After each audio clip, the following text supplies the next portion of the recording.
BJP प्रदेश की 5 लोकसभा सीटों पर प्रत्याशियों की जल्द करेगी घोषणा। आज नई दिल्ली में होगा पार्लियामेंट्री बोर्ड की अहम बैठक। सीएम धामी प्रदेश अध्यक्ष महेंद्र भट्ट रहेंगे मौजूद।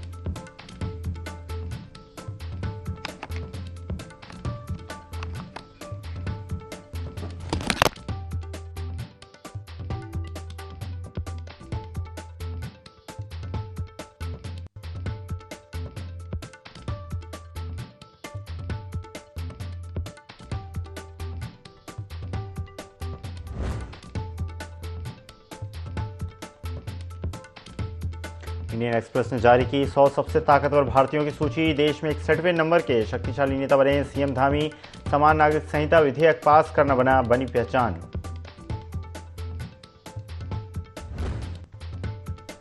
कुंभ मेले में कोरोना की फर्जी रिपोर्ट बनाकर डकार गए करोड़ों। कोरोना जांच घोटाले में हरिद्वार और दून की लैब पर मुकदमा। ईडी की कार्रवाई के बाद पुलिस ने दर्ज किया मुकदमा। पहाड़ी इलाकों में बारिश और बर्फबारी का अलर्ट जारी। आईएमडी ने जारी किया येलो अलर्ट। 1 से 3 मार्च तक बारिश बर्फबारी को लेकर अलर्ट जारी।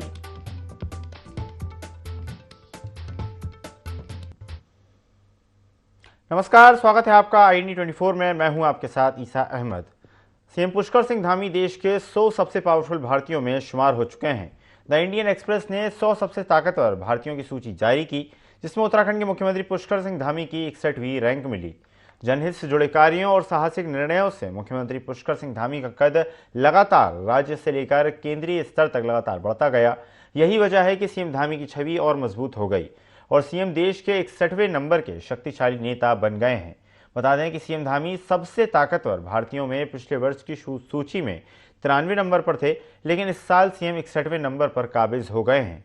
समान नागरिक संहिता विधेयक पास कराने से देश भर में छाने वाले सीएम धामी का कद और बढ़ चुका है। इतना ही नहीं, पूरे देश में लैंड जिहाद के विरुद्ध कड़ी कार्रवाई, नकल विरोधी कानून भी सीएम धामी की विशेष पहचान बनी।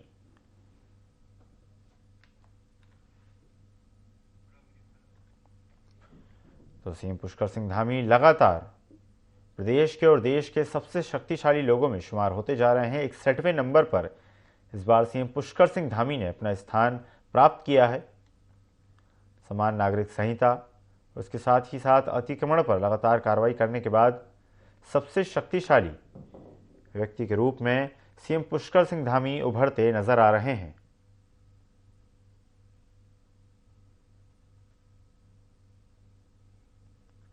इससे पहले भी सीएम पुष्कर सिंह धामी सबसे शक्तिशाली लोगों की लिस्ट में 93 नंबर पर थे, लेकिन इस बार सीएम पुष्कर सिंह धामी ने सीधा 61वें पायदान पर स्थान बनाया है। समान नागरिक संहिता और जैसे अनेक निर्णयों के बल पर लगातार सीएम पुष्कर सिंह धामी न सिर्फ प्रदेश में बल्कि देश में सबसे शक्तिशाली व्यक्ति के रूप में स्थापित होते नजर आ रहे हैं। खबर पर ज़्यादा जानकारी के लिए स्टेट हेड अजय डोंडियाल हमारे साथ जुड़ गए हैं। अजय जी, जिस तरह से हम जानते हैं सीएम पुष्कर सिंह धामी ने कई सारे ऐसे निर्णय लिए जिन्होंने सभी को चौंका दिया। पिछली बार जो 100 सबसे शक्तिशाली लोगों की लिस्ट है उसमें 93 नंबर पर आकर सीएम पुष्कर सिंह धामी ने हम सभी को चौंकाया था और इस बार 61वें पायदान पर सीएम पुष्कर सिंह धामी ने अपना स्थान बनाया है। जी हाँ ईशा जी, देखिए ये दरअसल उनके जो शक्तिशाली फैसले हैं, जो बड़े फैसले हैं, देश में पहली बार लिए जाने वाले फैसले हैं, उसका ही ये नतीजा है कि वो 93 नंबर से 61वें नंबर पर अब इस बार काबिज हुए हैं। जैसे देखिए आप UCC यानी समान नागरिक संहिता विधेयक जो उन्होंने पास किया और जो राज्यपाल से भी अब अनुमोदित हो चुका है और राष्ट्रपति महामहिम राष्ट्रपति के पास पहुंच चुका है, उसको लेकर भी उनकी जो रैंकिंग थी वो बहुत ज्यादा ऊपर हुई। दूसरा, लैंड जिहाद के मामले में जो बड़ी कार्रवाइयां उन्होंने की वो हुआ। नकल विरोधी कानून, बहुत कड़ा कानून लेकर के सीएम धामी लेके आए, उससे भी उनकी रैंकिंग बढ़ी और ये सब कुछ बेहतर निर्णय क्षमता की वजह से ही हुआ है, इसीलिए उनका कद बढ़ा है। और जनता के बीच जिस ढंग से वो सरल होकर के जाते हैं, जनता के बीच मिलते हैं और जनता की समस्याओं को सुनते हैं, लगातार जिस ढंग से सीएम हेल्पलाइन की समस्याओं को उनका वो निवारण करते हैं, यही इसका नतीजा है। और इंडियन एक्सप्रेस ने जो 100 लोगों की जो सबसे ताकतवर भारतीयों की सूची जारी की है, उसमें सीएम धामी का नंबर जो है इस बार 61वां आया है। अजय जी, बिल्कुल जिस तरह से आपने जिक्र करा कि कई सारे ऐसे निर्णय हैं जिनको लेकर सीएम पुष्कर सिंह धामी ने एक शक्तिशाली व्यक्ति के रूप में खुद को स्थापित किया है, लेकिन ये कहना सही होगा कि जिस तरह से पिछले साल जो टनल हादसा हुआ और उसमें जिस कार्यकुशलता के साथ सीएम पुष्कर सिंह धामी ने पूरे हादसे को नियंत्रण में लेते हुए प्रत्येक व्यक्ति की जान बचाई और एक नई मिसाल कायम की, उससे भी कहीं ना कहीं एक शक्तिशाली स्वरूप के रूप में उन्हें देखा जा रहा है। एकदम ईशा, आप बिल्कुल सही कह रहे हैं।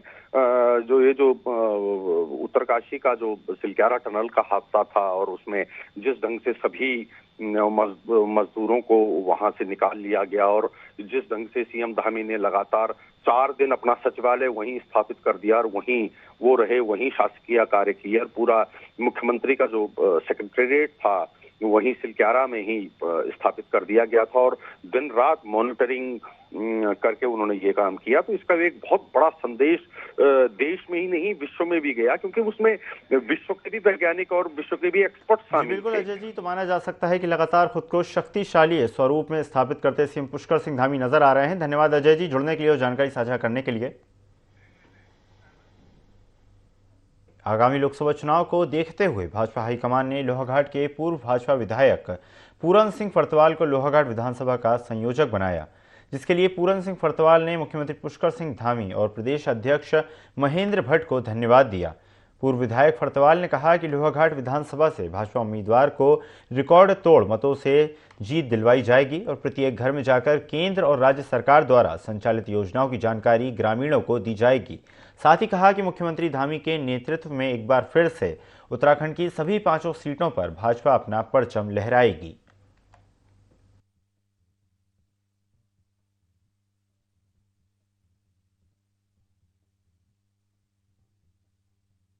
पार्टी की जिम्मेदारी होती है। वर्तमान में अब आपको पता है कि लोकसभा का चुनाव जल्दी ही 10-15 दिन में आचार संहिता लगने वाली है और सर्वप्रथम तो मैं माननीय मुख्यमंत्री जी को, प्रदेश अध्यक्ष जी को धन्यवाद दूंगा कि उनने पार्टी की जिम्मेदारी दी है। जो जिम्मेदारी दी है, ये जिम्मेदारी अपने आप में भी हम लोगों की बनती है। हम पार्टी से बने हैं और 2-2 बार पार्टी संगठन से विधायक भी रहे हैं। तो आज मोदी जी को जो तीसरी बार प्रधानमंत्री बनाने के लिए पूरे देश में माहौल बना है, उसको जनता के बीच ले जाना है और जो राष्ट्र की सुरक्षा वर्तमान में केवल मोदी जी के हाथों पर सुरक्षित है और प्रदेश का विकास जो माननीय मुख्यमंत्री पुष्कर सिंह धामी जी जिस तेजी से बना रहे हैं, उन बातों को लेकर जनता के बीच में जाएंगे। उत्तराखंड विधानसभा सत्र की कार्यवाही स्कूल और कॉलेज के छात्र छात्राओं को दिखाई गई। छात्र छात्राओं में विधानसभा की कार्यवाही को देखने के बाद काफ़ी उत्साह दिखा। बच्चों का उत्साह इस बात की गवाही दे रहा था कि आजकल के स्कूली छात्र जागरूक होने के साथ साथ राजनीति में भी काफ़ी प्रभावित हैं। वहीं मुख्यमंत्री पुष्कर सिंह धामी ने छात्राओं से मुलाकात की। इस मौके पर मुख्यमंत्री ने छात्राओं से लोकतंत्र की प्रणाली के संबंध में विस्तार से चर्चा करते हुए कहा कि युवाओं को लोकतंत्र में विधायिका, न्यायपालिका, कार्यपालिका आदि कैसे कार्य करते हैं के संबंध में पूरी जानकारी होनी चाहिए।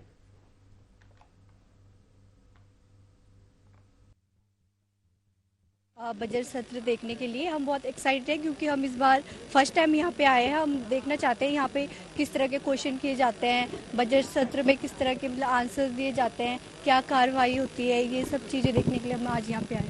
आज हम यहाँ पे बजट स्तर को देखने के लिए उपस्थित हुए हैं कि किस प्रकार की गतिविधियाँ हमारे समाज के लिए विधायक व सभी नेता लेते हैं और किस प्रकार से जो है इस देहरादून या उत्तराखंड के लिए किस प्रकार के निर्माण व किस प्रकार के नियोजन, किस प्रकार के जो गतिविधियां हैं उनको शामिल किया जाए। इस गतिविधियों को देखने के उपरांत यह अनुभव करेंगे कि किस प्रकार से संविधान प्रशासन हमारे लिए कार्य करता है। कानपुर में करौली शंकर महादेव धाम से सोमवार को रोग मुक्त शोक मुक्त भारत बनाने के लिए पदयात्रा निकाली गई, जो विभिन्न जगहों से होते हुए सरसैया घाट पहुंची। यात्रा का जगह जगह स्वागत किया गया। यह करौली शंकर महादेव ने श्रद्धालुओं को संबोधित किया और कहा कि धर्म के नाम पर बलि प्रथा को बंद किया जाना चाहिए। साथ ही कहा कि हमें संकल्प लेना है कि धर्म के नाम पर जीव हत्या नहीं करेंगे। इस अवसर पर उन्होंने मां गंगा की आरती की और मां गंगा से शिष्यों के पूर्वजों की मुक्ति की कामना की। अभी करौली शंकर महादेव धाम से करौली से जो पदयात्रा आई है, तो ये पदयात्रा में जो लोग आए हैं कल से दंडवत यात्राएं शुरू करेंगे। दंडवत करने वाले कम से कम 5,000 से अधिक भक्त हैं जो दंडवत करेंगे। बाकी साथ साथ रहेंगे, उनकी सेवा में वो अलग हैं। सबसे बड़ी तो रोग मुक्ति और शोक मुक्ति और पूर्वज मुक्ति, कष्टों से मुक्ति, यही दरबार की मान्यता है, यही आस्था विश्वास है। गंगा माँ की आरती करने का सौभाग्य सबको प्राप्त नहीं होता है, उसके लिए लोग जाते हैं, प्रयागराज जाते हैं, कहीं काशी जाते हैं, लोग हरिद्वार जाते हैं। तो ये परंपरा यहाँ शुरू होगी, इसीलिए दरबार ने ये तय किया है कि प्रतिदिन यहाँ आरती होगी। थराली में रतगांव के ग्रामीणों ने ढाडरबगड़ में प्राणमती नदी पर मोटर पुल की मांग की। ग्रामीणों ने अपनी मांग को लेकर थराली देवाल तिराहे से तहसील मुख्यालय तक जुलूस निकाला। ग्रामीणों ने उप जिलाधिकारी के माध्यम से मुख्यमंत्री को ज्ञापन भेजते हुए बरसात से पूर्व मोटर पुल का निर्माण कार्य शुरू करने की मांग की। साथ ही मोटर पुल न बनने की सूरत में चुनाव बहिष्कार की चेतावनी दी। पुल का कार्य शुरू नहीं होता तब हम बैठे रहेंगे। हमें आश्वासन नहीं, काम चाहिए। पिछले 3 बार वहाँ इस किस्म की आपदाएं आ गई है। अभी 7 महीने से सरकार की तरफ से कोई हमें वो नहीं मिला। आज की जनता सरकार चाहती है हमको पलायन के लिए, क्योंकि जो बच्चे नौकरी पर लगे हैं, जिसके पास 2 पैसा है वो आदमी बाहर जा रहा। जिस इंसान के पास पैसा नहीं है वो भूखा मरे, क्योंकि पुल बनेगी नहीं, वहाँ को बीमार होगा, वो वहाँ से आ नहीं पाएगा। हमारे यहाँ जो 2023 में पुल बह गया है, उसके लिए हम यहाँ पर आंदोलन लेके आए हैं, जबकि हमारे यहाँ के लोग कई समस्याओं का सामना कर रहे हैं। हमारे बच्चों का भविष्य खराब हो रहा है, क्योंकि शिक्षक वहाँ पर टाइम से नहीं पहुँच पा रहे हैं। और हमारे गांव में लगभग 10 से 15 औरतें जो गर्भवती हैं, उनको हॉस्पिटल या स्वास्थ्य चिकित्सा लाने तक बहुत समस्याओं का सामना करना पड़ रहा है। और गाँव में जो हमारी फसलें हैं, हमारी माताएं बहनें मेहनत करने के लिए कोई तैयार नहीं है, क्योंकि हमारी फसल, क्योंकि हमारे पहाड़ों में मोटे अनाज का ही उत्पादन किया जाता है। जो आलू चौलाई वगैरह हो गया, इसका भी ठीक से आगे आइडिया नहीं हो पा रहा है। विगत कई वर्षों से हम इस आपदा से त्राहिमाम हैं। 2013 से हमारा रतगांव आपदा की मार झेलते आ रहा है और लगातार हम प्रयासरत रहे, लेकिन होता है कि हर वर्षा काल में हमारा 2018 में हमारा पुल बह गया था और इसी वर्ष 2013 विगत वर्ष भीषण आपदा के कारण अधिक जनसंख्या होने के कारण वहां पर राजकीय इंटर कॉलेज भी हैं 170। बढ़ते हैं खबरों में आगे। उत्तराखंड सरकार ने 4 धाम यात्रा को सुचारू बनाने के लिए तैयारियां शुरू कर दी हैं। सरकार ने इस साल यात्रियों को बेहतर स्वास्थ्य सुविधाएं उपलब्ध कराने के लिए केदारनाथ और बद्रीनाथ में 50-50 बेड के अस्पताल खोले जाने का लक्ष्य रखा है। इसके अलावा हेली एम्बुलेंस सेवा शुरू किए जाने की दिशा में सरकार लगातार काम कर रही है। लेकिन बद्रीनाथ केदारनाथ मंदिर समिति के पूर्व अध्यक्ष गणेश गोदियाल ने सरकार के कामों पर सवाल उठाए। उन्होंने केदारनाथ मंदिर गर्भगृह में सोने की परत के मामले को उठाते हुए कहा कि सरकार जनहित के मुद्दों को लेकर असंवेदनशील है।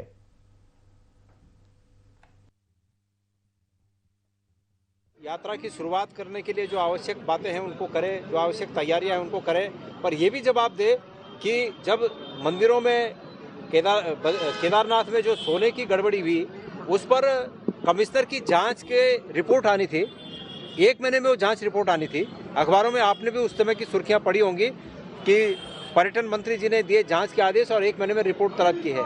आज तक वो रिपोर्ट नहीं आई है। सरकार इस पर भी जवाब देगी, इस पर क्या होगा, हेली सेवाएं कैसे होंगी, क्या होंगी। हेली सेवाओं को उस सीमा तक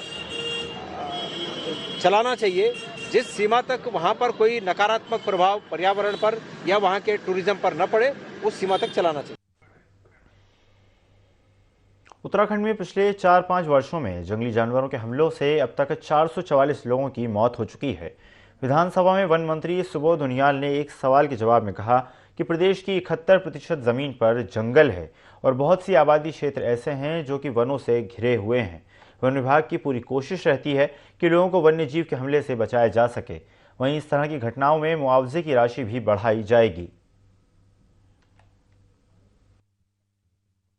जमीन और खासकर वन विभाग की जमीन, आपको मालूम है, ये जमीन फॉरेस्ट प्रिजर्वेशन एक्ट के तहत, इस पर चाहे इसको स्थानांतरण करना हो, किसी को देने का प्रश्न हो, लीज का प्रश्न हो, ये सब एफसी एक्ट के तहत होता है। अवैध अतिक्रमण को हटाना सरकार की प्राथमिकता में रहा है। और इसके अलावा जो पुराने वो हैं कब्जे हैं, उनको लेकर हमारी सरकार ने बड़ी संवेदनशीलता के साथ काम लिया है। और कैबिनेट में मेरी अध्यक्षता में एक सब कमेटी बनी है जो इस तरह के कब्जों को देखने के बाद उनको किस तरह विनियमित किया जा सके उसको लेकर के काम कर रही है।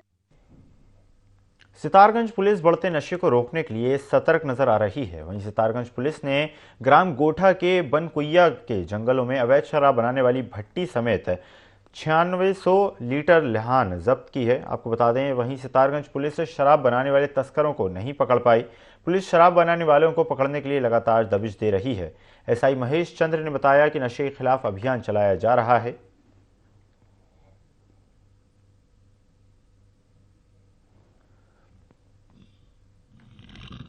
पुलिस प्रशासन की बड़ी सफलता आपको बता रहे हैं, जहां पर पुलिस प्रशासन ने 9600 लीटर लहन नष्ट की है। सितारगंज पुलिस शराब बनाने वाले तस्करों को पकड़ नहीं पाई, लेकिन पुलिस प्रशासन का अभियान लगातार जारी है। पुलिस ने शराब बनाने वाले लोगों को पकड़ने के लिए लगातार दबिश अभियान जारी रखा है।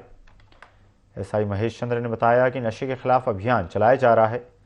सितारगंज क्षेत्र के आसपास के क्षेत्र में पुलिस द्वारा शराब बनाने के उपकरण समेत लहान नष्ट की गई है।